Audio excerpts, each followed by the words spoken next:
It's 1883. A train is moving at full speed down a track. Another train is moving toward it on the same track. Both drivers are looking at their clocks. Both clocks say they have the right of way. Both drivers are completely sure they are correct.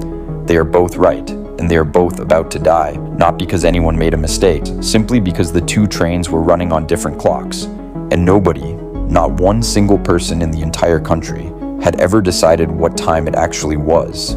Let's go back even further to understand how we got here. For basically all of human history, every town just figured out time on its own. No coordination, no agreement. You looked up at the sky, you waited for the sun to be directly above you, and that was noon, your noon. Not the town 20 miles away's noon. And honestly, for thousands of years it was completely fine. Nobody needed to sync up with anyone else. You woke up, you looked at the sun, you knew what to do. Life made sense. Then trains showed up, and they broke everything. You could travel further in one day than most people traveled in a whole month. Cities that had never talked to each other were suddenly connected. Things that used to take weeks to move were moving in hours. But here's the problem nobody saw coming. Every single city still had its own time. So imagine you were running a train from one city to another. Simple enough, except your train passes through 15 towns on the way, and every single one of those towns has a slightly different time. Now try writing a timetable for that. When does the train arrive? In whose time? The passengers in the first city are reading one clock. The passengers at the other end are reading something completely different. People miss trains, and then trains start crashing into each other.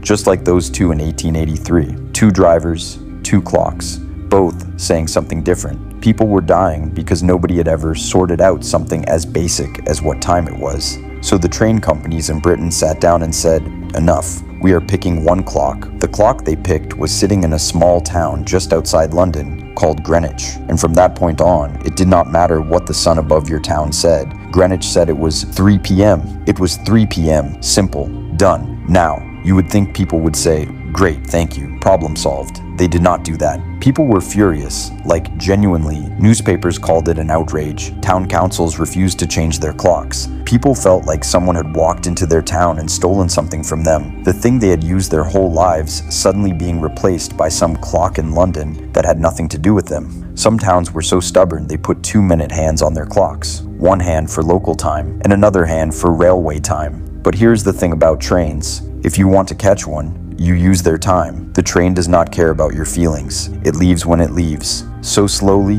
grudgingly, town by town, people gave in. They changed their clocks. They took off the second hand. Life moved on. Britain was sorted, but the rest of the world was still a complete mess. America at this point had more than 300 different local times running at once. 300. You could get on a train, travel for a couple of hours, and suddenly the clock on the wall was meaningless because it was running on a totally different system to the one you just left. Businesses could not coordinate. People missed connections constantly. The whole country was basically running on 300 different versions of right now. And then one guy decided he had had enough. Not a president, just a railway engineer who was completely fed up with the chaos. He sat down, drew a map of the entire world, and sliced it into 24 sections like an orange. One slice for each hour of the day. Everyone inside the same slice uses the same time. No arguing. He spent years going around trying to convince people this was a good idea. Most people thought he was out of his mind. But eventually, one morning, every railway in America and Canada switched at the same time. In some cities, the clocks jumped forward. In others, they jumped back. A few places had noon happen twice in the same day. People stood outside on the street watching the town clock tick backwards and genuinely did not know what to do with themselves. For the first time ever, the trains ran perfectly.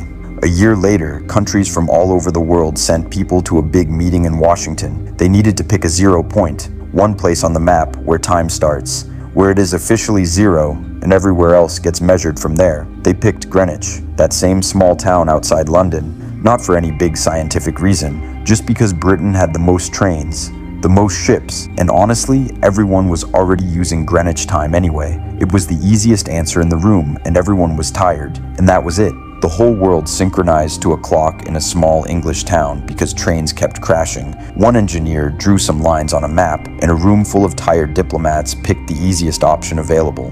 Think about that for a second. The time on your phone right now is not some ancient truth. It is not carved into the universe. It is a patch, a fix, something people cobbled together because the alternative was trains smashing into each other and nobody being able to get anywhere on time.